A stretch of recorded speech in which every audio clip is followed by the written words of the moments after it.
আমি নয়নাদিত্য আপনাদের আমন্ত্রণ জানাচ্ছি আমাদের নিয়মিত আয়োজন নিউজ শো নির্বাচিত খবরে।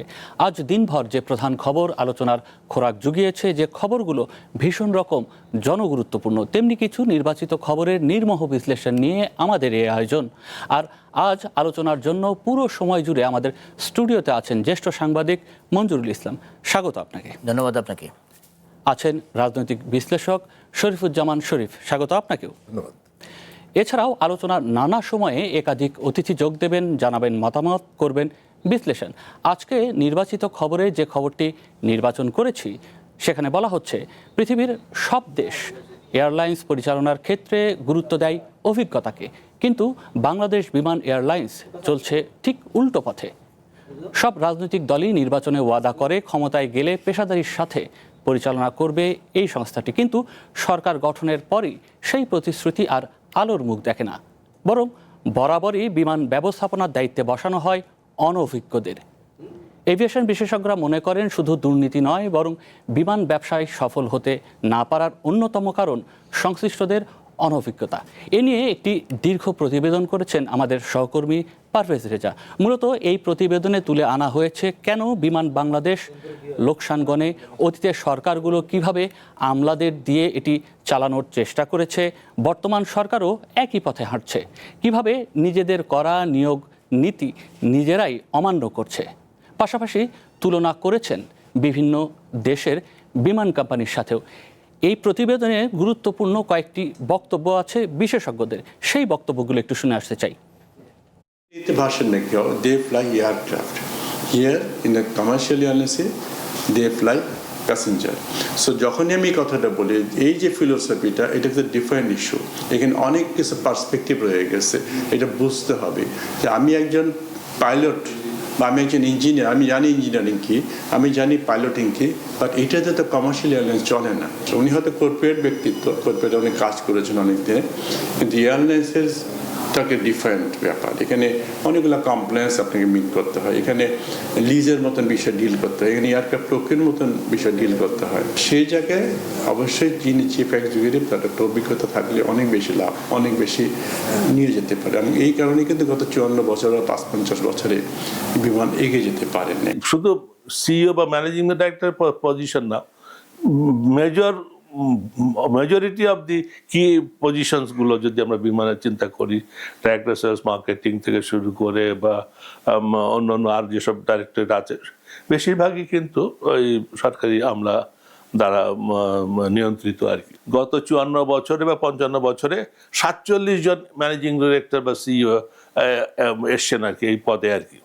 তো অ্যাভারেজ আমরা যদি দেখি যে একটা বিমানের ওই পজিশনে একজন 1 বছর 1.5 বছর, এমনও আমরা দেখেছি যে মাত্র 3 মাসের জন্য একটা এমডি এসেছে। কমার্শিয়াল, আমি যেটা মনে করি যে একটা commercial airline should be given the chance to run like a commercial organization. বক্তব্যটি শুনছিলাম আমরা। এই প্রতিবেদনটি দীর্ঘ এবং যে বিষয়গুলো আমি বলছিলাম যে প্রতিবেদনের মধ্যে কোন কোন প্রেক্ষাপটে এই পরিবর্তনগুলো হয়, কিভাবে নিজেদের করা নীতি নিজেরাই আসলে অমান্য করে এই সংস্থাটি, সেই বিষয়গুলো নিয়ে আলোচনা করার জন্য আমাদের যে প্রতিবেদক পারভেজ রেজা তিনিও আছেন, তাকেও আমরা একটু যুক্ত করে নিতে চাই আলোচনায়। স্বাগত পারভেজ আপনাকে। একই সঙ্গে মঞ্জুরুল ইসলাম, আপনার কাছে প্রথমে জানতে চাই, এই যে বলছিলেন যে প্রায় 47 জনের মতো ব্যবস্থাপনা পরিচালক চেঞ্জ হয়েছে, এটি আসলে বাংলাদেশ তো এটি একটি কমার্শিয়াল পরিবহন ব্যবস্থা হিসেবেই সামনে আনতে চায়, কিন্তু এটি আসলে সম্ভব কিনা যে আসলে 47 জনের মতো পরিবর্তন, একটি দীর্ঘমেয়াদী পরিকল্পনার যে অভাব, রাজনৈতিক মতামত কিংবা রাজনৈতিক দলগুলো যখন ক্ষমতার পরিবর্তনে আসে তখন আবারও সেই জায়গাতে পরিবর্তন হয়, এটি কতটুকু প্রতিবন্ধকতা সৃষ্টি করছে আমাদের এই ব্যবস্থায়? ধন্যবাদ আপনাকে। বিমান বাংলাদেশ এয়ারলাইন্স, এটা বাংলাদেশের অ্যাম্বাসেডার কিন্তু পৃথিবীতে। এই পতাকা নিয়ে যখন সারা পৃথিবীতে আমাদের ক্যারিয়ারটা যায়, এটা কিন্তু আমাদের দেশকে রিপ্রেজেন্ট করে। তার পাশাপাশি এইটা একটা ব্যবসায়িক প্রতিষ্ঠান, এটা কিন্তু দাতব্য সংস্থা বা রামকৃষ্ণ মিশন না, যেটাতে আপনি দান খয়রাত করার জন্য আপনার এই প্রতিষ্ঠানটা না। এখন এটা একটা ব্যবসায়িক প্রতিষ্ঠান।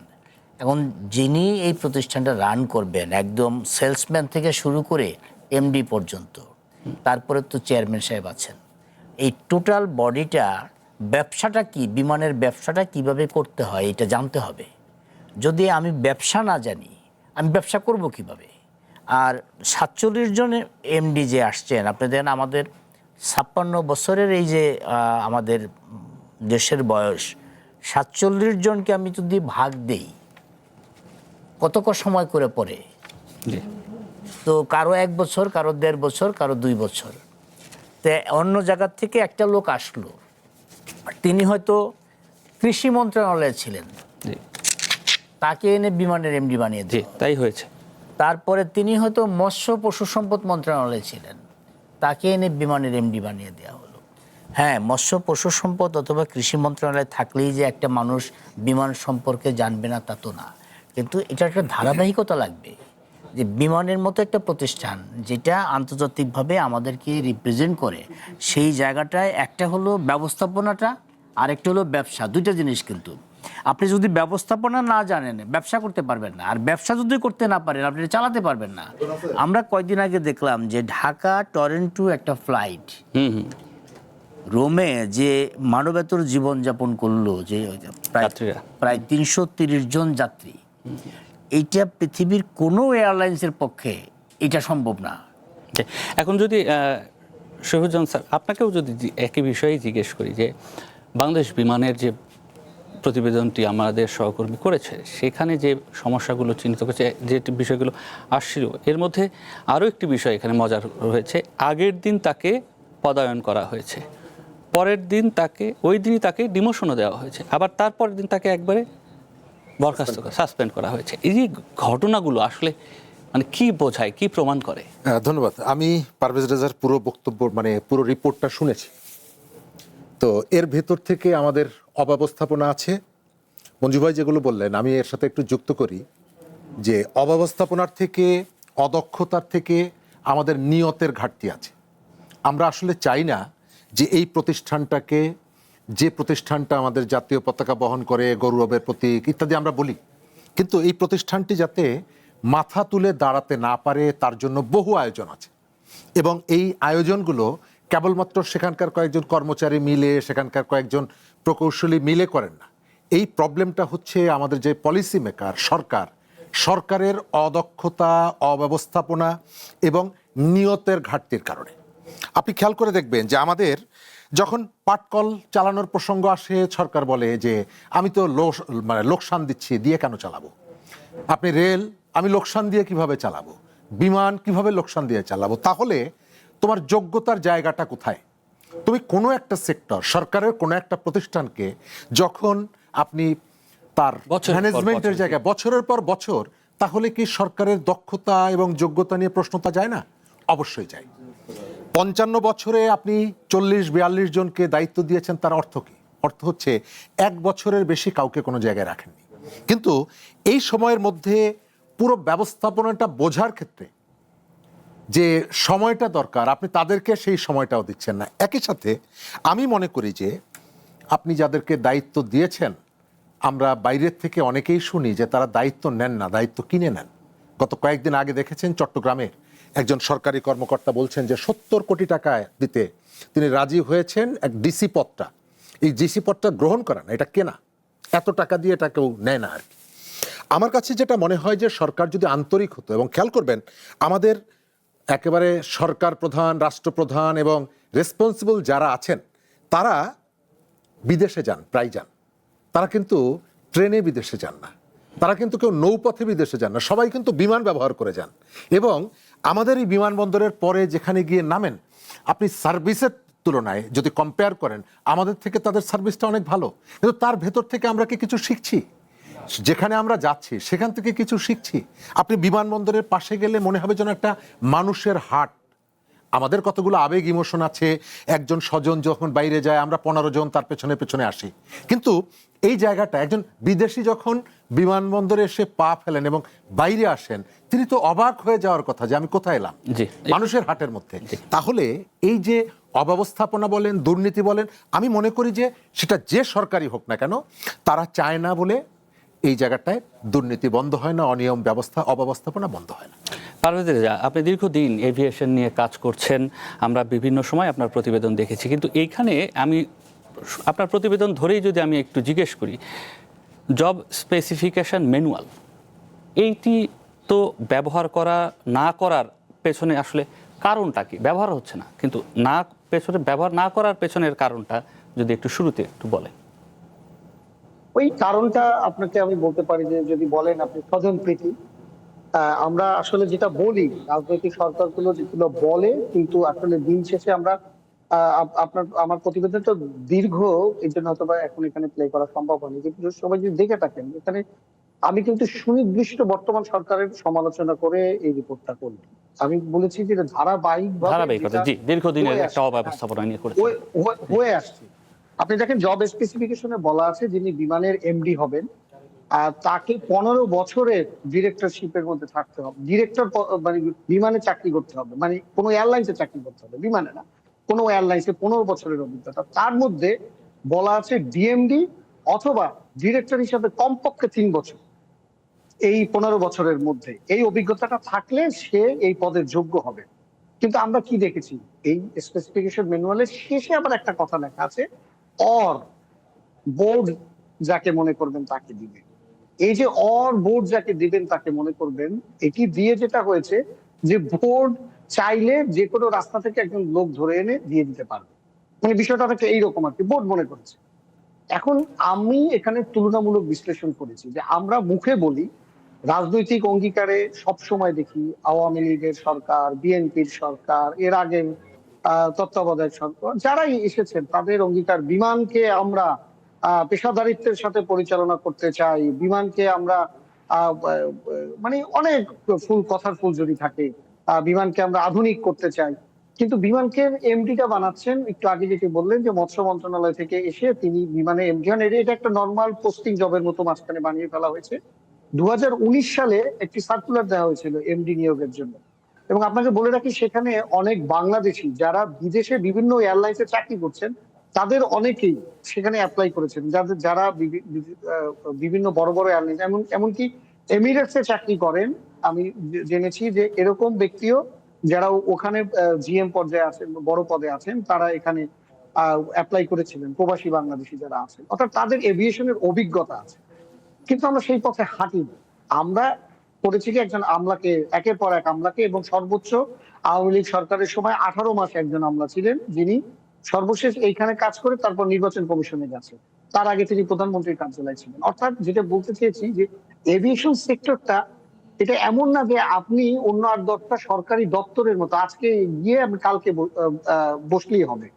আপনি যদি আলু পটলের বিজনেসও যদি করেন, একটা ব্যবসা, তাহলেও কিন্তু কোন পটলটা কোন জায়গায় ভালো পাওয়া যায় এটা যারা ব্যবসা করেন তারা জানেন যে এটা মানিকগঞ্জের পটলটার মানটা ভালো, ওইখানে গিয়ে আমি পটলটা আনতে হবে, আমার আলুটা কোথা থেকে আনতে হবে। তো এই আলু পটলের বিজনেসও অভিজ্ঞতার দাম আছে, কিন্তু কেন জানি বিমানের ব্যবসা করতে যারা শীর্ষ পদে বসেন তাদের কোনো অভিজ্ঞতার দরকার নেই, তারা যে কেউ এখানে এসে বসতে পারবেন, আমলারা বসতে পারবেন। এখন এসেছেন একজন, তিনি শেভরনে চাকরি করেছেন গত 15 বছর ধরে, মানে অনেক বছর ধরে। তার আগে তিনি বিমান বাহিনীর স্কোয়াড্রন লিডার ছিলেন। প্রশ্ন আসতে পারে বিমান বাহিনীর স্কোয়াড্রন লিডার, তার মানে বিমানের সাথে, উড়োজাহাজের সাথে যুক্ত আছে। আপনি দেখবেন আমার রিপোর্টে একজন wing commander Nazrul Islam, ATM Nazrul Islam, উনি বলেছেন যে বিমান বাহিনীর একটা ফাইটার জেট চালানো আর একটা এভিয়েশন চালানো এক জিনিস না, এটি একেবারে টোটাল একটা ভিন্ন অ্যাপ্রোচের জিনিস, ভিন্ন বিষয়ের জিনিস। এখানে টার্মস এন্ড মানে রেগুলেশনস আছে, এখানে অনেক মানে একেবারে সত্য কথা যেটি হলো, আপনি যদি বিমান বাহিনী বাংলাদেশ বিমানের যারা দীর্ঘদিন ধরে কাজ করছেন তাদের সাথেও কথা বলেন, বা এটি একটা শুধু সাধারণ মানে জ্ঞানের কথা, যেটা হলো যে কোনো এই এমডি ডিএমডি পর্যায়ে এমন অনেক লোকজন আসেন যাদেরকে আসার পরে তাদের নিচের পদের লোকজনকে বোঝাতে হয় যে স্যার এইটার মানে হলো এইটা, এই শব্দটা দ্বারা এইটা বোঝানো হয়েছে। কারণ অনেক জার্গন আছে, অনেক অনেক এই যে চুক্তির বিষয় আছে, লিজে আনতে হয়, এইগুলো তাদেরকে বুঝাতে হয়। এবং তাতে করে কি হয়, তাতে করে ভুল হচ্ছে, বছরের পর বছর ধরে ভুল হচ্ছে। আমাদের পাশের দেশ মালদ্বীপে যিনি সিইও হিসাবে, এমডি হিসাবে আছেন, তারও 16-17 বছরের অভিজ্ঞতা, অন্যগুলো বাদ দিলাম। আশেপাশে কোনো এয়ারলাইন্স আপনি এরকম পাবেন না যে একেবারে অভিজ্ঞতা। এই যে সেবার মান বাড়ানো যে প্রসঙ্গটি আসে এর মধ্যে দিয়ে আমাদের সাম্প্রতিক একটি ঘটনা যেটি বলছিলেন যে কানাডা থেকে রোম পর্যন্ত গিয়ে তারপর সেখানে যে যাত্রীরা যে হেনস্থার শিকার হলো কিংবা যে দুর্ভোগের শিকার হলো, এই যে সেবার মান, এই সেবার মান বাড়ানোর ক্ষেত্রে কতটুকু আসলে আগ্রহ দেখেন? আপনি তো দীর্ঘদিন এখানে এভিয়েশনে কাজ করছেন। এগুলো তৈরি করে কারা? এগুলো যারা হায়ার ম্যানেজমেন্টে আছেন তারাই তো। আমাদের আপৎকালীন যে কোনো জায়গায় সমস্যা হতে পারে, তখন আমার অ্যাপ্রোচটা কি হবে, সেই জায়গাগুলো আমি কিভাবে রেসপন্স করব, এগুলো কিন্তু আপনার একদিনে তৈরি হয় কেন? ফায়ার ব্রিগেড কিছুদিন পর পর তারা তারা এক্সারসাইজ করে যে কিভাবে আমি আগুনটা নেভাবো। কাজেই কারণ তারা অভিজ্ঞতাটা অর্জন করে, ফিল নেওয়ার চেষ্টা করে। এখন আপনি যখন এই অ্যাপ্রোচটা তখনই তৈরি হবে যখন আপনার পুরো ম্যানেজমেন্টের মধ্যে ওই অ্যাপ্রোচটা থাকবে এবং অভিজ্ঞ লোকজন থাকবে। আপনি দেখেন বর্তমান সরকার এসছে, আমরা অনেক পদ্ধতি, আমরা তো নতুন বাংলাদেশ দেখতে চাই, নতুন করে শুরু হবে। আমরা আমলা নির্ভর বিমানটাকে পেশাদারিত্বের ভাবে চালাবো, আমরা এই কথা বলেছি না? কিন্তু বিমানটাকে পেশাদারিত্বে চালানোর জন্য আমরা কি একজন মানে একেবারে আউট অফ কনটেক্সট এই সেক্টরের সাথে জড়িত না তাকে নিয়ে আসবো? আবার দেখেন 2007 সালে একজন স্বেচ্ছায় এইস্টার ম্যানেজার, বাংলাদেশ বিমানের অনেক নিচের দিকের পদ, অনেক মানে এন্ট্রি লেভেলের উপরের পদ এইস্টার ম্যানেজার, সেই এইস্টার ম্যানেজার হিসেবে একজন রিটায়ারমেন্টে চলে গেলেন। তিনি এখন সে বিমানের এসে 17 বছর পরে তিনি স্বেচ্ছায় রিটায়ারমেন্টে গেছেন 2007 সালে বেনিফিট নিয়ে। অর্থাৎ 2007 সালে আপনারা যদি মনে করতে পারেন, তখন যে তত্ত্বাবধায়ক সরকার ছিল 111 সরকার, তখন বাংলাদেশ বিমানে অনেক আন্দোলন হয়েছিল, অনেক কিছু হয়েছিল, সেটা তো একটা আলাদা বিষয়। সেই এদের কারণেও বিমানটাকে তাকে নতুন করে নিয়োগ দেওয়া হয়েছে, তাই তো? তখন ওই লোকটি মানে যিনি ডিএমডি আছেন, তিনি তখন সরকারের পক্ষ থেকে ঘোষণা দেওয়া হয়েছিল যে বেনিফিট দিয়ে স্বেচ্ছায় অবসরে কেউ চলে যেতে পারে, গোল্ডেন হ্যান্ডশেকের মতো। তারা বেনিফিট নিয়ে উনি তখন লন্ডনে ছিলেন, সম্ভবত ওখানকার স্টেশন ম্যানেজার। তো ওখান থেকে তিনি বেনিফিট নিয়ে রিটায়ারমেন্টে গিয়ে উনি লন্ডনে থেকে গেছেন, 17 বছর ধরে উনি লন্ডনেই আছেন। এখন এসে সরাসরি ডিএমডি হয়ে গেছেন। এর মাঝখানে কিন্তু তার এভিয়েশন সেক্টরের সাথে যোগাযোগ নেই। তার মানে জিনিসটা হলো কি, যে আমরা আসলে যারা নীতি নির্ধারক, তাদের অ্যাপ্রোচটা কি? আমরা কি আসলেই পেশাদারিত্বের সাথে বা একটা বাণিজ্যিক চিন্তা ভাবনা থেকে কি আসলে বিমানকে আমরা পরিচালিত করতে চাচ্ছি? আপনি দেখেন আমরা কিন্তু অনেক বহর কেনাকাটার জন্য খুব আগ্রহ দেখাচ্ছি। আমরা বোয়িং এর সাথে চুক্তি করছি, 15টা বিমান কিনবো। আবার কিছুদিন আগে এয়ারবাসের সাথে চুক্তি করলাম, আমাদের বহর এখন 50টার দিকে আমরা নিয়ে যাব। কিন্তু আপনি যদি মানে অ্যাপ্রোচটা কি, কেনাকাটাটা কি, আমি তো পেশাদারিত্বের ভাবে চালাবো, অভিজ্ঞদের দিয়ে চালাবো, তাই না? সেই অ্যাপ্রোচটা যদি আমার ব্যবসায়িক দৃষ্টিভঙ্গি থেকে না চলে, তাহলে এই টাকাগুলো আবারই ওই একই যেই চক্রের মধ্যে গত 50 বছর ধরে আমরা ঘুরেছি, সেই একই চক্রের পথেই ঘুরবে, সেটাই মনে হচ্ছে। কারণ নীতি নির্ধারণের অ্যাপ্রোচটাই এখন পর্যন্ত সেই আগের আমার লোক, আমার সিন্ডিকেটের লোক, বাইরে থেকে একজন বসাই, তাতে করে আমি জানি না। অনেক কথা বলা থাকবেন আপনি আমাদের সঙ্গে। এখন পারভেজের বক্তব্যটিও আপনারা শুনছিলেন। লোকসান যে গণে, এই লোকসান গণার পেছনে বিশেষজ্ঞরা মনে করেন এইরকম অনভিজ্ঞ লোকদের নিয়োগ দেয়া। কারণ এই অনভিজ্ঞ লোকদের দিয়ে আসলে কি এটিকে লাভজনক প্রতিষ্ঠান করার স্বপ্ন দেখা বাস্তবসম্মত কিনা? না, যিনি ব্যবসা জানেন না তাকে দিয়ে আপনি ব্যবসা করবেন কিভাবে? এটা তো বেসিক জিনিস। পারভেজ রাজা যে কথাটা বলেছেন, আমরাও যে কথাটা বলছি, আমি ব্যবসায়ী জানি না, আপনি আমাকে দিয়ে ব্যবসা করাতে যাচ্ছেন, এটা তো হবে না। আমার এখানে একটা বেসরকারি এয়ারলাইন্স আছে, ইউএস বাংলা। কয় বছর হয়েছে ইউএস বাংলাটা বাংলাদেশে একচেটিয়া ব্যবসা করে যাচ্ছে তো। এবং ইউএস বাংলার যে মালিক মামুন সাহেব, বহু মানুষ তাকে চিনে না, নীরবে নিবৃত্তে সে কাজ করে যাচ্ছে, তার অন্য লোকজন কাজ করছে। ইউএস বাংলার বিমানের মতো এত বড় অফিসও কিন্তু নাই, কিন্তু স্মুথলি কাজ করে যাচ্ছে।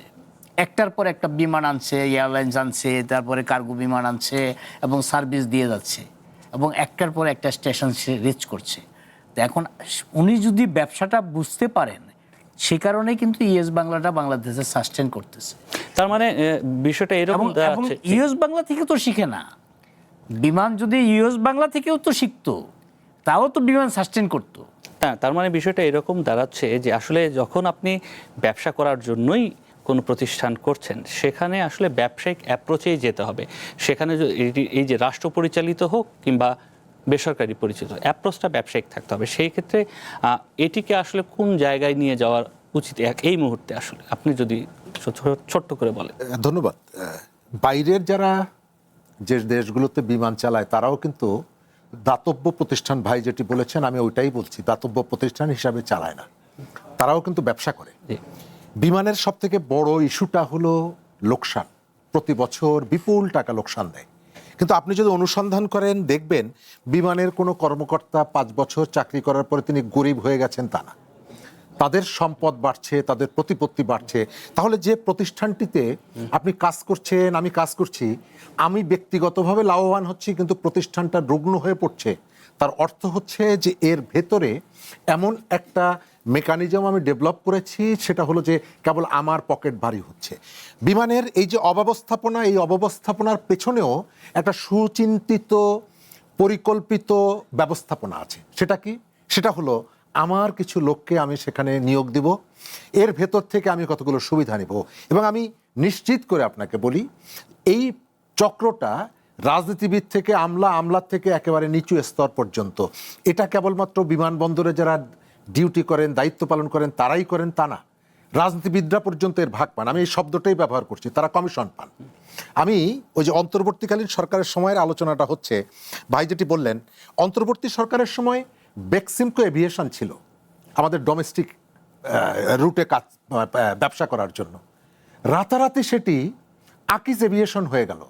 যে বেক্সিমকো আমি তাকে পারলে 7 বার ফাঁসি দিতে চাই, সেই বেক্সিমকোর প্রতিষ্ঠানটি একদিনের মধ্যে সাইনবোর্ড বদল হলো এবং অন্তর্বর্তী সরকারের একজন প্রভাবশালী মন্ত্রী তার নামে চলে গেল এবং এটা নিয়ে কোনো তদন্ত হলো না।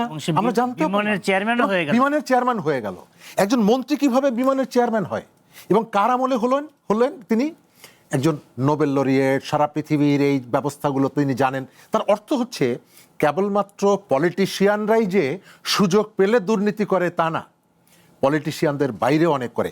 শেষ কথা হচ্ছে এটি আমাদের প্রতিষ্ঠান, আমাদের ট্যাক্সের টাকায় কতদিন আপনি এই ধরনের একটা প্রতিষ্ঠানকে আপনি সাবসিডি দিয়ে চালাবেন? কেন চালাবেন? জি, ধন্যবাদ আপনাকে, ধন্যবাদ পারভেজ আপনাকেও। দর্শক, ছোট্ট একটি বিরতির সময় হলো, ফিরছি কিছুক্ষণের মধ্যেই, সাথেই থাকবেন।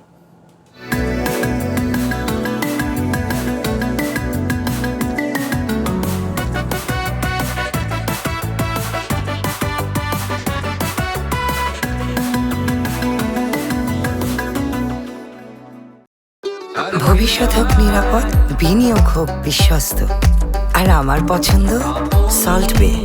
ওয়েলকাম টু সল্ট বে।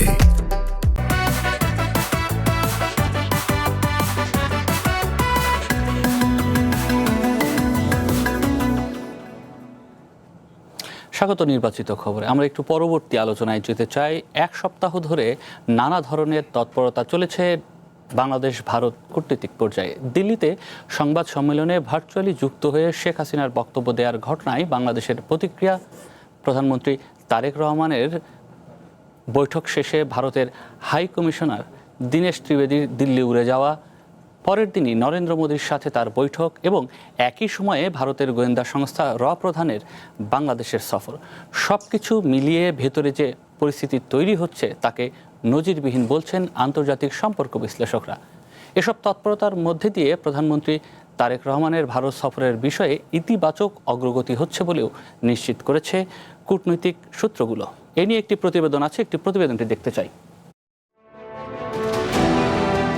গত 1 সপ্তাহে ঢাকা দিল্লির সম্পর্কে কূটনৈতিক পর্যায়ে এমন কিছু ঘটনা ঘটেছে যাকে নজিরবিহীন বলছেন আন্তর্জাতিক সম্পর্ক বিশ্লেষকরা। 5 অগস্ট শেখ হাসিনার সংবাদ সম্মেলনের বক্তব্যের পর নজিরবিহীন ভাষায় তীব্র প্রতিক্রিয়া জানিয়েছিল বাংলাদেশ। ঢাকা দিল্লির সম্পর্ক যখন তীব্র বাক্যবাণে খাদের কিনারায়, সেই সময়ই প্রথমবারের মতো প্রধানমন্ত্রীর সাথে সাক্ষাৎ করেন নতুন ভারতীয় হাইকমিশনার দীনেশ ত্রিবেদী। বাংলাদেশের কড়া প্রতিবাদের বিপরীতে ভারতীয় হাইকমিশনারের বক্তব্য ছিল খুবই ইতিবাচক। আমার মনে হচ্ছে আগামী দিন ভালোই হবে। প্রধানমন্ত্রীর সাথে দেখা করে সেই রাতেই দীনেশ ত্রিবেদী চলে যান ভারতে। পরদিনই তিনি দীর্ঘ বৈঠক করেন নরেন্দ্র মোদীর সাথে। তাই ধারণা করা হচ্ছে বাংলাদেশ ভারতের সম্পর্ক নিয়ে বাংলাদেশের বক্তব্য সরকারি চ্যানেলে না জানিয়ে সরাসরি নরেন্দ্র মোদীকে জানাতেই অবিশ্বাস্য দ্রুত সময়ের মধ্যে মোদীর সাথে দেখা করেন দীনেশ ত্রিবেদী। মোদী দীনেশের বৈঠকের বিষয়বস্তু না জানালেও সেই ছবি গণমাধ্যমে পাঠানো হয়। এসব বিষয়কেই নজিরবিহীন বলছেন আন্তর্জাতিক সম্পর্ক বিশ্লেষকরা। আমার জীবনে কখনো এই ধরনের ফটো দেখিনি যে একজন হাইকমিশনার গেছে তার নিজের দেশের প্রধানমন্ত্রীর সাথে কথা বলতে, সেটা বড় করে ফটো উঠেছে। এটা পজিটিভও হতে পারে যে না, এটাও দেখাতে যাচ্ছে যে দেখো আসলেই ভারত চেষ্টা করছে। তবে মোদীর কী বার্তা নিয়ে দীনেশ ত্রিবেদী ঢাকা ফিরলেন তা নিয়ে এখনও কোনো বার্তা মেলেনি। শুধুই তারেক রহমানের সফর নাকি শেখ হাসিনা অথবা হাদি হত্যাকারী সহ অন্যান্যদের দেশে ফেরানোর বিষয়টি গুরুত্ব পাচ্ছে তাদের কাছে। প্রাসঙ্গিকভাবে ভারতের গোয়েন্দা প্রধান পরাগ জৈন বাংলাদেশ সফর করে কী বার্তা নিয়ে গেলেন সেটিও আলোচনার টেবিলে স্থান পাচ্ছে। যদিও ভারতের সংবাদ মাধ্যম বলছে অগাস্টের শেষেই হতে পারে তারেক রহমানের দিল্লি সফর। বিশ্লেষকরা বলছেন এই সফর হতে পারে ব্রিক্সকে উপলক্ষ করেই। নিউ ইয়র্কে দেখা হওয়ার একটা সম্ভাবনা আছে। আপনি তো বারবার এগুলো পিছিয়ে দিতে পারবেন না বা এড়াতে পারবেন না। সেই হিসেবে প্রধানমন্ত্রী যদি, যেহেতু ব্রিক্স সম্মেলনটা সামনে চলে এসেছে, ব্রিক্স সম্মেলনের হয়তো একদিন আগে গেলেন, গিয়ে একটা দ্বিপাক্ষিক বৈঠক করলেন, তারপর ব্রিক্স সম্মেলনে অংশ নিলেন, এইরকম হলে এটা এখন অ্যাপ্রোপ্রিয়েট হতে পারে। বাংলাদেশ এমনিতেই ব্রিক্সে যেতে চাচ্ছে, সেটা আরও সহজ হতে পারে। ওই চিন্তাটা থাকা দরকার। ভবিষ্যৎ হোক নিরাপদ, বিনিয়োগ হোক বিশ্বস্ত, আর আমার পছন্দ সল্ট বে। ওয়েলকাম টু সল্ট বে। এদিকে ভারত সরকারের বিষয়ে পররাষ্ট্র প্রতিমন্ত্রীকে প্রশ্ন করা হলে তিনি বিষয়টিকে একেবারে নাকচ করে দেননি, আবার নিশ্চিতও করেননি। সকল দেশ সফরের ক্ষেত্রেই আমরা বাংলাদেশ সরকার পজিটিভ আছে। নির্ভর করবে মাননীয় প্রধানমন্ত্রীর সময়ের উপরে এবং দুই দেশের আলোচনার কতটুকু আগাচ্ছে সেটার উপরে। ব্রিক্স তো অনেক দেরি, 1 মাসে বহুত কিছু হয়ে যেতে পারে। অপরদিকে ভারতের গোয়েন্দা সংস্থা রয়ের প্রধান পরাগ জৈনের বাংলাদেশ সফর স্বাভাবিক হিসেবে বলা হলেও এটি নিয়েও তৈরি হয়েছে নানা প্রশ্ন। দুই দেশের নিরাপত্তা সংশ্লিষ্ট কর্মকর্তাদের স্বাভাবিক আসা যাওয়া হিসেবে ধরা হলেও পরাগ জৈনের সফরে শেখ হাসিনার প্রত্যর্পণের বিষয়টিও আলোচিত হতে পারে বলে মনে করছেন কূটনীতিকরা। তাদের গোয়েন্দা সংস্থা প্রধানের ঢাকা সফর, এইটা যদি সরকারের তরফ থেকে যতই বলা হোক যে এটা রুটিন সফর হোক, যাই হোক, বাট নিশ্চিত যে এই বিষয়টা সেখানে আলোচিত হয়েছে, সেটাই স্বাভাবিক। ভূ রাজনৈতিক প্রেক্ষাপটে বাংলাদেশকে নিজের দিকে টানতে ভারতের কৌশলগত অবস্থানও গুরুত্ব পাচ্ছে বলে মনে করেন বিশ্লেষকরা। এখানে অন্য রাষ্ট্র চাচ্ছে কিনা, অন্য দেশ খুশি হবে কিনা। ঝুমি রহমান, ওয়ান নিউজ, ঢাকা। এর বাইরেও ভারতীয় গণমাধ্যমের যে খবর আজকের দিনের, যেখানে বলা হচ্ছে শেখ হাসিনাকে প্রত্যাবর্তন না করলে তারেক রহমান ভারত সফর করবেন না, এটি দ্য ট্রিবিউন ভারতের যে একটি গণমাধ্যম সেখানে এসেছে। এর বাইরে ভারতের এনডিটিভি তা বলছেন প্রধানমন্ত্রী তারেক রহমানের ভারত সফর নিয়ে দুই দেশই প্রস্তুতি নিচ্ছে বলে তারা খবর প্রকাশ করছে। এর বাইরে ইউনূস সরকারের সময় যে 18 মাসের শাসন আমলের দ্বিপাক্ষিক যে ক্ষেত্রে যেসব বিধিনিষেধ ছিল সেগুলোর বিষয়েও শিথিল করার কথা ভাবা হচ্ছে। এই ধরনের নানা খবর ভারতীয় গণমাধ্যমে কিন্তু রয়েছে। এই বিষয়গুলো নিয়ে একটু আলোচনা করতে চাই, তার সাথে যুক্ত করে নিতে চাই অধ্যাপক ডক্টর ইমতিয়াজ আহমদকে, আন্তর্জাতিক সম্পর্ক বিশেষজ্ঞ। স্যার, স্বাগত আপনাকে। ধন্যবাদ। জি স্যার, থাকবেন আমাদের সঙ্গে। তবে প্রথমে একটু জেনে নিতে চাই, জনাব শরীফ, আপনার কাছে কি মনে হয় যে এই যে আলোচনার চেষ্টা দুই দেশের মধ্যে যে তৎপরতা চলছে, এটি কি নেইবারহুড ফার্স্ট নীতির অংশ? ধন্যবাদ। এই স্যার আমাদের সাথে যেহেতু যুক্ত আছেন, স্যারের কাছ থেকে অনেক কিছু শেখার ইচ্ছা আছে। তবে আমি যতটুকু দেখি যে আমরা নিজেদের প্রেস্টিজ রক্ষার জন্য অনেক সময় সক্ষমতার থেকে একটু পপুলিস্ট কথাগুলো বলার চেষ্টা করি। বাংলাদেশের পলিটিক্সে 5 আগস্টের পর ভারতের রিয়াকশনটা হচ্ছে এরকম যেন সে তার ক্ষমতা হারিয়েছে। শেখ হাসিনার ক্ষমতা হারানোকে ভারত তার নিজের ক্ষমতা হারানো হিসাবেই দেখছে। আবার যদি আপনি দেখেন এখানকার পলিটিশিয়ান যারা, তারা যেভাবে বলে কিন্তু বাস্তব ভেতরে তারা অন্য রকমের কতগুলো আচরণ করেন। কয়েকদিন আগে আমরা দেখলাম যে ভারতের আমাদের অন্তর্বর্তী সরকারের প্রধান ডক্টর মোহাম্মদ ইউনূস তার পররাষ্ট্র উপদেষ্টা বললেন যে তিনি বিনা আমন্ত্রণে ভারত যেতে চেয়েছিলেন। তার কি কোনো প্রতিবাদ করেছেন ডক্টর ইউনূস? নো। তার মানে হচ্ছে সত্য। অর্থ হচ্ছে যে আপনি উপরে যে অ্যাটিটিউডটা আমাদেরকে দেখিয়েছেন, ভেতরে ভেতরে আপনার অন্য রকমের হিসাবটা ছিল। আওয়ামী লীগ ভারতের সাথে কী ধরনের আচরণ করতো এটা আমাদের নতুন করে বলার অপেক্ষা রাখে না। আবার আজকে যারা আছেন, নরেন্দ্র মোদী ক্ষমতায় আসার পর ফুলের মালা নিয়ে তাদের দূতাবাসে গেছেন না, এটি এখন অনেকে বলতে চায় না, ঝুঁকিপূর্ণ মনে করে।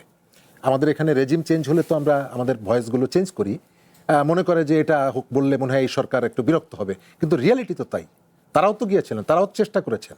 আমাদের এই বিরোধী দলের যিনি নেতা, তিনি বলেছেন না ভারতের মনে কষ্ট দিয়ে কোনো কিছু করব না।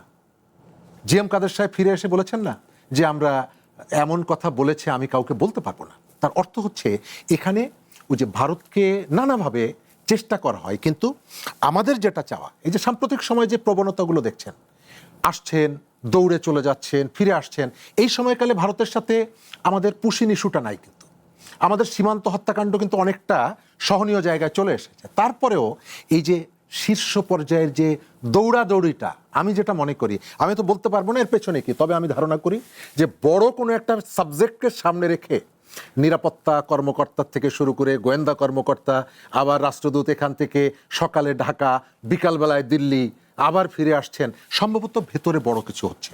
স্যার আপনার কাছে একটু জিজ্ঞেস করতে চাই, বড় কি আসলেই ভেতরে কিছু হচ্ছে, আপনার মানে পর্যবেক্ষণ কি বলে? এবং আরেকটি বিষয় একটু আনতেই চাই যে শেখ হাসিনা ইস্যু দুই দেশের সম্পর্কের পরীক্ষার বিষয়ে, মানে পরীক্ষার জায়গায় চলে গেল কিনা আসলে? ধন্যবাদ। না, বর্তমানে যেই কারণে এত বেশি কথা হচ্ছে, যেহেতু ব্রিক্সের একটা সামিট হবে এবং সেখানে প্রধানমন্ত্রীকে আমন্ত্রণ করা হয়েছে।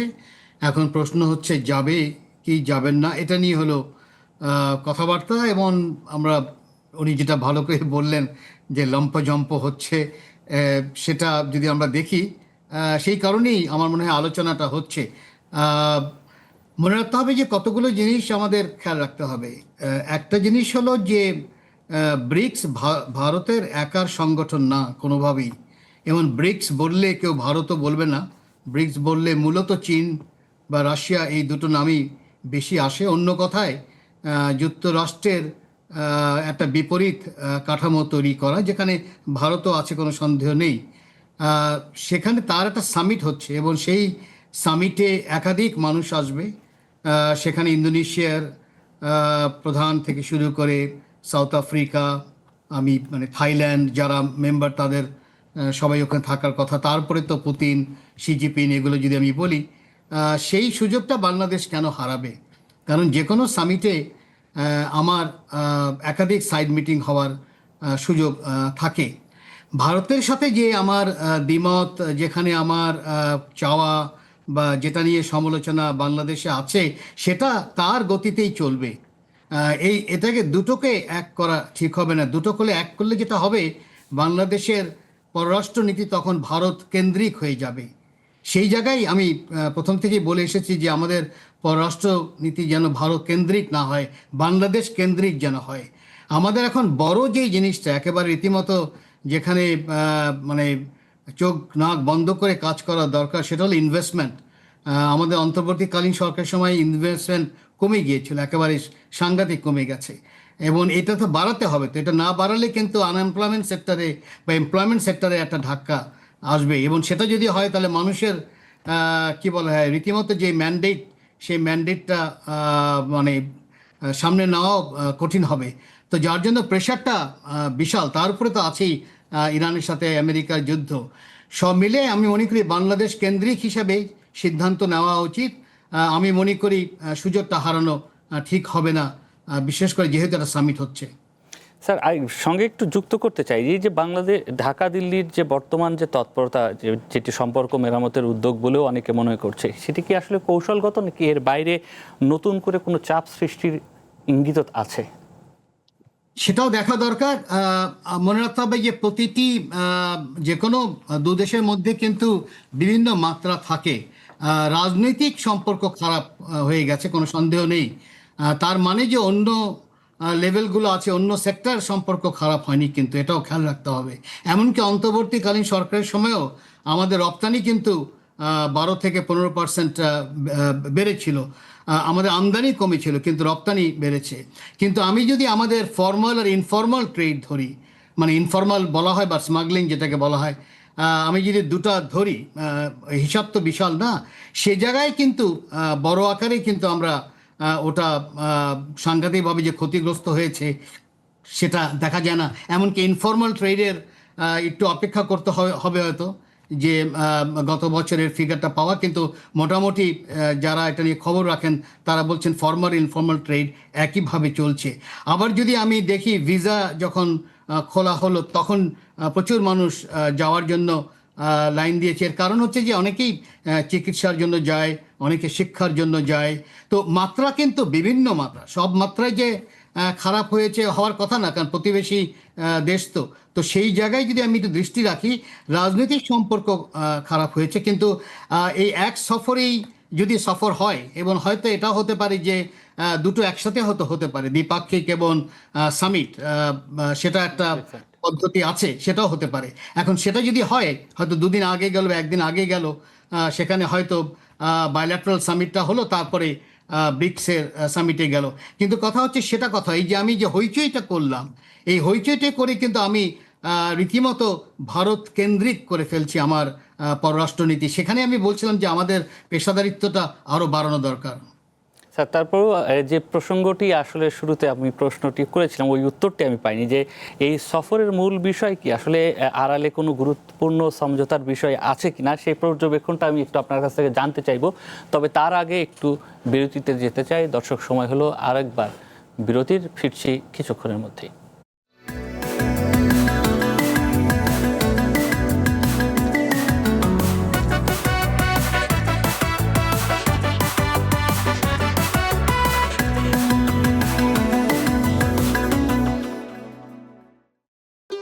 ভবিষ্যৎ হোক নিরাপদ, বিনিয়োগ হোক বিশ্বস্ত, আর আমার পছন্দ সল্ট বে। ওয়েলকাম টু সল্ট বে।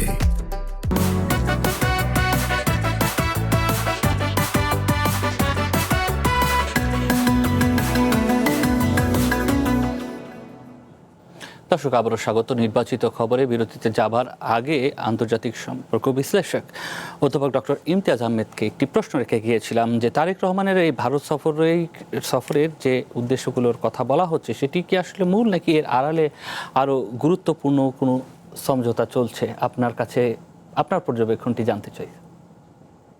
আড়ালে কি চলছে এটা তো আমি জানবো না।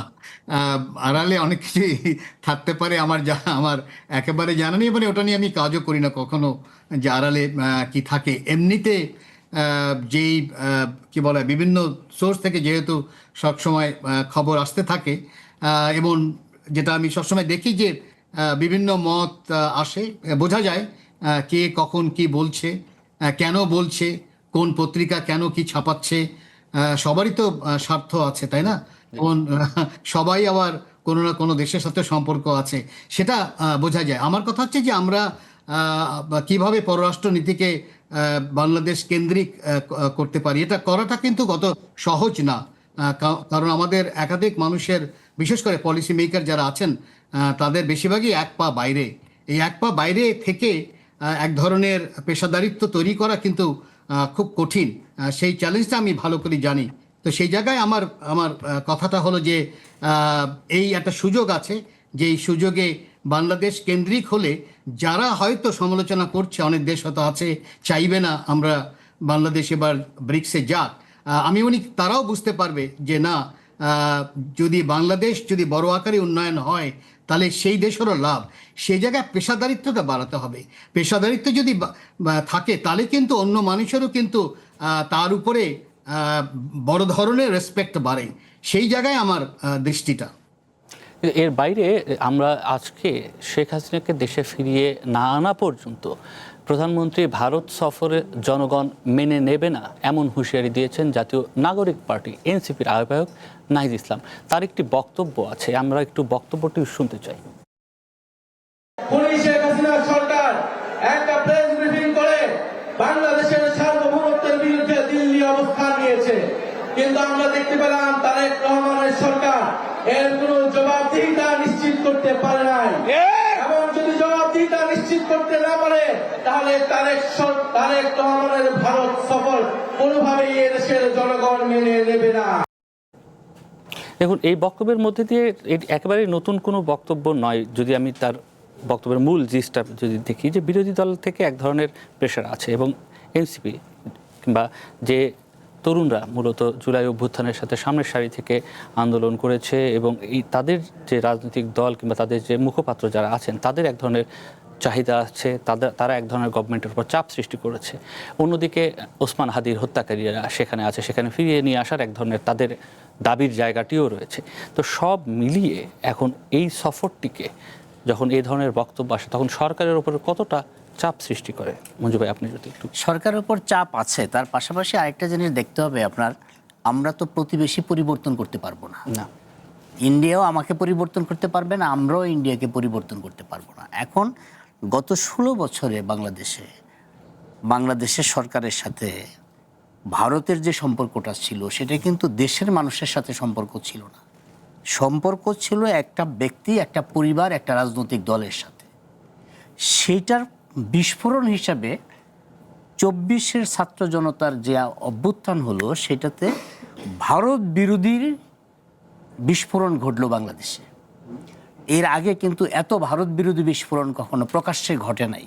ভারত বিরোধিতা ছিল, আমাদের বিভিন্ন সময় ছিল, কিন্তু এই 24-এর গণ আন্দোলন পুরোটাই ছিল কিন্তু ভারতের বিরুদ্ধে, শেখ হাসিনার বিরুদ্ধে, ভারতের বিরুদ্ধে। ভারত যেই কাজটা করেছে সেটা হলো ভারতের একটা ব্যক্তি, একটা দল, একটা পরিবারের সাথে সম্পর্ক রাখার কারণে বাংলাদেশের মানুষের কাছে ভারত বিরোধিতার সংখ্যাটা বেড়েছে। আর তার পাশাপাশি ভারত তার নিজের বিশ্বস্ত মানুষকে তার নিজের কাছে নিয়ে গেছে। তারা দুই দিকে দুইটা কাজ করেছে। এখন প্রশ্ন হলো যে আমাদের সম্পর্কটা কিভাবে হবে।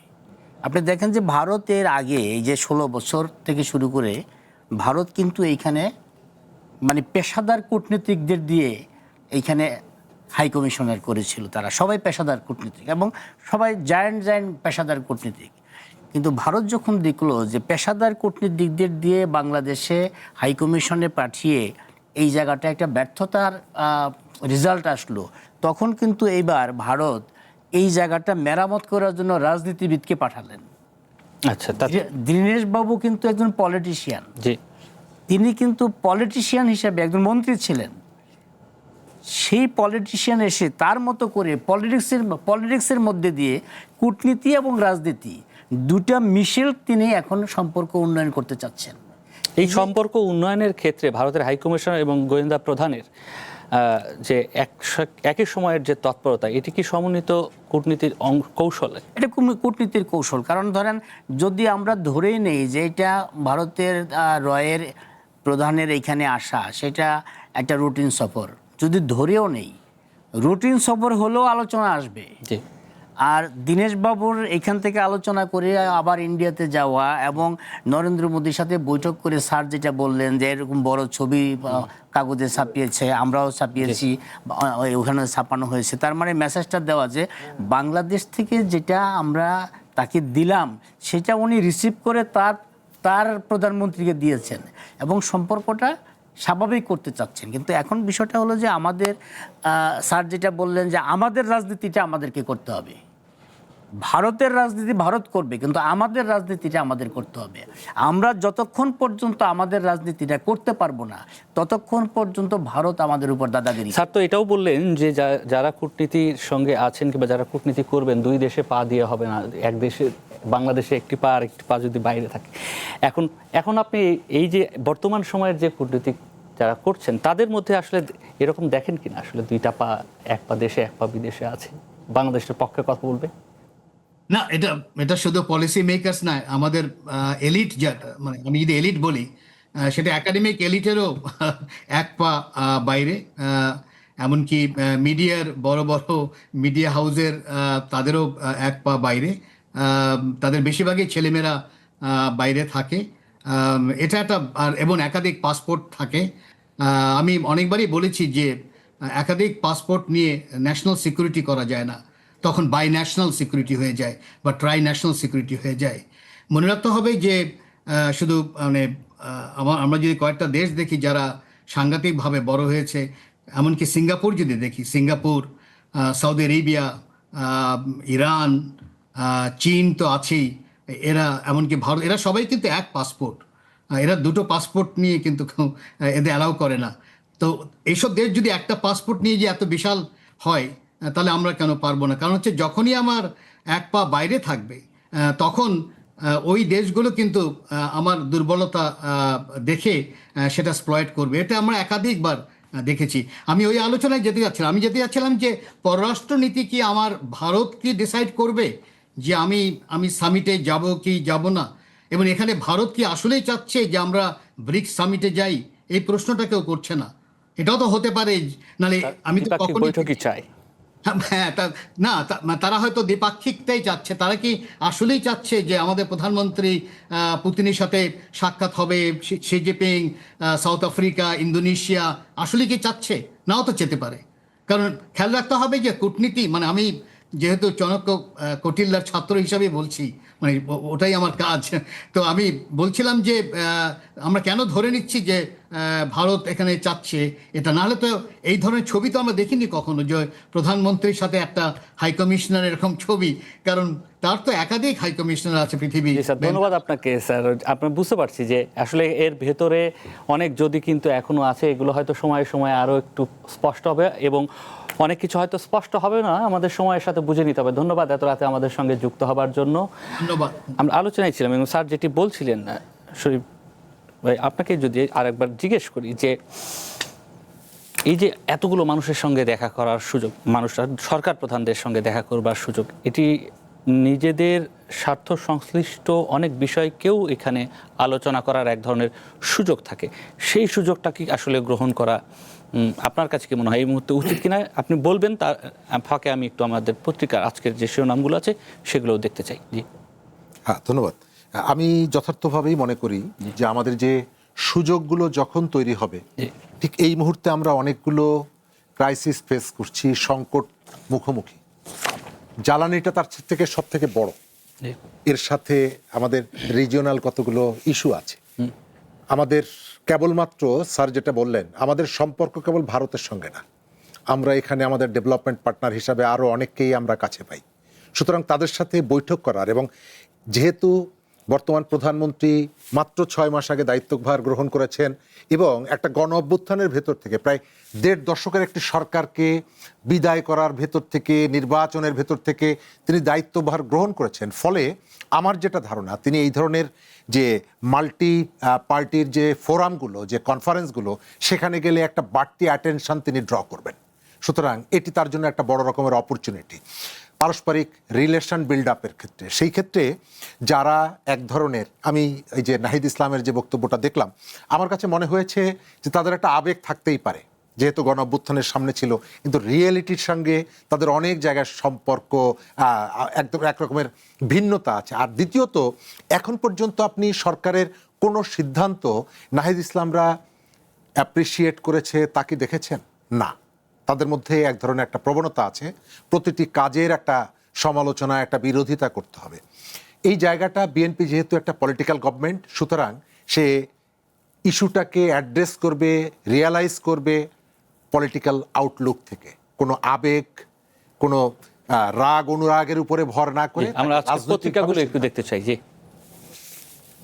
সমকাল, ইরান যুদ্ধ সামরিক রাজনৈতিক সংকটের চেয়ে চক্রে আটকে পড়েছে ট্রাম্প, এই ধরনের শিরোনামে টানা আমরা সংবাদগুলো দেখেছি। যে বাংলাদেশে বাড়তি ডিজেলের চাহিদা বিবেচনা করবে ভারত, জায়সওয়াল আজকে যে সংবাদ সম্মেলনটি হয়েছে সেখানে তিনি বলেছে। এবং অন্যদিকে এনডিটিভির প্রতিবেদন, 2 দিনের সফরে আগামী সপ্তাহে ভারতে যেতে পারেন তারেক রহমানের ছবি। তার মানে বাংলাদেশের প্রধানমন্ত্রী গ্যাস বিদ্যুৎ দিতে না পারলে সরকারকে ক্ষমতায় থাকতে দেবে না, নাহিদের বক্তব্য এখানে তারা শিরোনাম করেছে। পরের পত্রিকায় যেতে চাই প্রথম আলো বলছে শিগগিরই ছাত্রদলের নতুন কমিটি, শেষ মুহূর্তে আলোচনায় যারা, তারা একটি শিরোনামে করে রেখেছে, এবং যেটি বলছে যে পুলিশের অভিযোগপত্র, ফেসবুকে পরিচয় থেকে ঘনিষ্ঠতা, প্রেমিকার ডাকে দেখা করতে গিয়ে খুন, এটি তারা একটি। একই সঙ্গে প্রধানমন্ত্রী তারেক রহমানের সম্ভাব্য ভারত সফর নিয়ে অনেক প্রশ্ন, জয়সওয়ালের উত্তর একটি। এর পরের পত্রিকা দেখতে চাই বিবিসি বাংলা, তারেক রহমানের ভারত হয়ে যাওয়ার প্রস্তুতি প্রায় নিশ্চিত। যে আলোচনাটিতে আমরা ছিলাম সেটি একই সঙ্গে বিবিসিও প্রধান শিরোনাম করেছে, আওয়ামী লীগের আগস্ট ফ্যাক্টর, হত্যা, মামলা, ক্ষমতাচ্যুত, তিনটি সময়কে তারা এখানে শিরোনামে নিয়ে এসেছেন। আজকের দিনে শেখ মুজিবুর রহমানকে হত্যা করা, একই সঙ্গে আওয়ামী লীগের বর্তমান যিনি সভানেত্রী এবং প্রধানমন্ত্রী তার যে ক্ষমতাচ্যুত হওয়া এবং দেশ ছেড়ে চলে যাওয়া, এবং বর্তমান যে বাংলাদেশের চিত্র সেটিও কিন্তু এই ছবির মধ্যে ফুটে উঠেছে। এর পরের পত্রিকা যুগান্তর, সারা দেশে তীব্র সংকট, হাহাকার, গ্যাস বাড়িতেও নেই, গাড়িতেও নেই।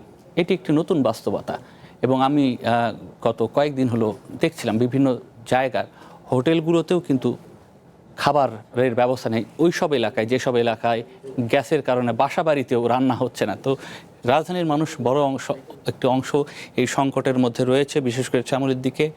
তারা তো দীর্ঘদিন ধরে এই সমস্যায় রয়েছে। ধন্যবাদ আপনাদের দুজনকেই, মঞ্জুরুল ইসলাম, একই সঙ্গে ধন্যবাদ শরীফুজ্জামান শরীফ, দুজনকেই, এবং ধন্যবাদ জানাই দর্শক আপনাদেরকেও এতক্ষণ আমাদের সাথে থাকবার জন্য। নিশ্চিতভাবেই আগামীকাল একই সময়ে আপনাদের সঙ্গে দেখা হবে। ততক্ষণ পর্যন্ত আমাদের সাথে থাকবেন। শুভরাত্রি।